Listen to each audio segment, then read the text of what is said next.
Welcome to The Explainer. Today, we are cracking the code on corporate climate claims. How can a massive global company, or hey, even your local coffee shop, actually prove it's making a difference? We're about to dive into the official global rulebook for counting carbon. So let's just start with the big question. You've got a company with factories in 3 countries, a supply chain that literally wraps around the planet, and thousands of employees. How in the world can we trust the numbers they publish about their carbon footprint? How do we know it's not just some kind of creative accounting? Well, to get to the answer, here's the roadmap for today. We're going to start with the core challenge itself. Then, we'll get into the global solution that everyone agrees on. We'll walk through the 3 key steps any organization has to take, and then wrap up with why getting this right is honestly a game changer for everyone. All right, first things first, let's really dig into the problem. Why is counting carbon emissions so ridiculously complicated in the first place? Think about it like this. Imagine you're trying to compare 2 companies.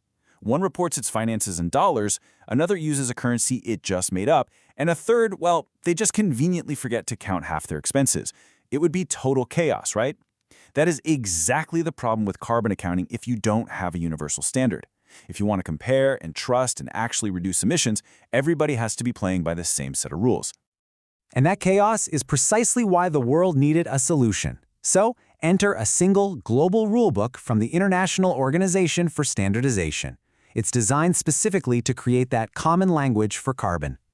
And here it is. This document, ISO14064-1, is the gold standard. It lays out the exact principles and requirements for how an organization should design, develop, and report its inventory of greenhouse gases, or GHGs. To put it simply, this is the blueprint for being credible. Now, what's really cool is that this entire, very detailed standard is built on just 5 core principles. Think of them as the constitution for carbon reporting.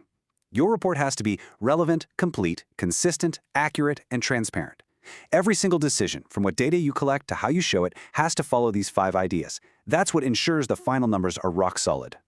So here's the first step, and it might surprise you. An organization's journey doesn't actually start with counting. Nope, it starts with drawing a map. Before you can add up a single gram of CO2, you have to draw a really clear line around what you're actually responsible for. This is what's known as setting your organizational boundaries. It's the exact same logic as financial accounting. You have to define what's inside your company and what's outside. Are we just counting one factory, the whole corporation? What about a joint venture where we're only a partner? This first move defines the entire playing field. Now, the standard gives companies 2 main ways to draw this line. With the control approach, it's simple.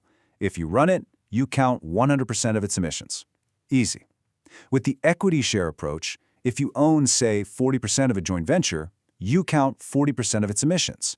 This gives companies some flexibility, but the rules are still crystal clear. Okay, so let's build on that.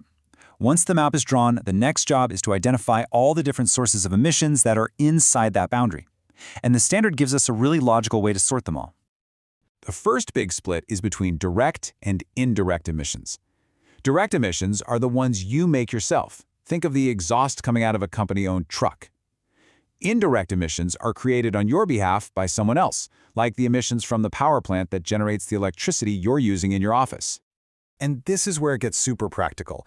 The standard's technical categories can actually be simplified into these 3 really intuitive buckets. Bucket 1 is your direct emissions. Bucket 2 is a specific kind of indirect emission, the energy you buy. And bucket 3 covers everything else in your value chain, from employee business travel all the way to the waste you produce.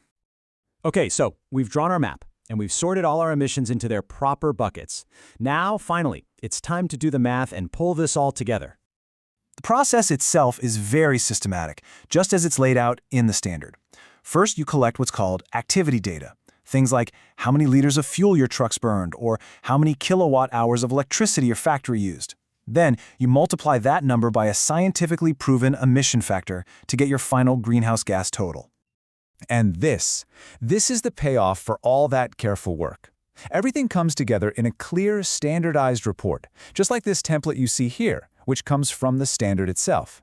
It gives you a detailed breakdown of the company's total carbon footprint, all sorted by those categories we just talked about. It creates a complete and totally transparent emissions profile. So, after all that mapping and sorting and calculating, we have to ask the big question. So what?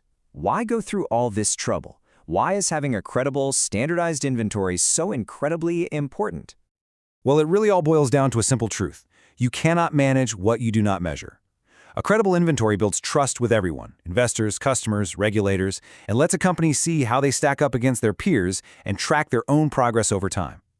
But maybe most importantly, it shines a giant spotlight on the biggest emission hotspots so they know exactly where to focus their efforts to cut them down. It turns a vague promise into a real concrete action plan. And that really gets to the heart of it, stated right here in the standard's own introduction.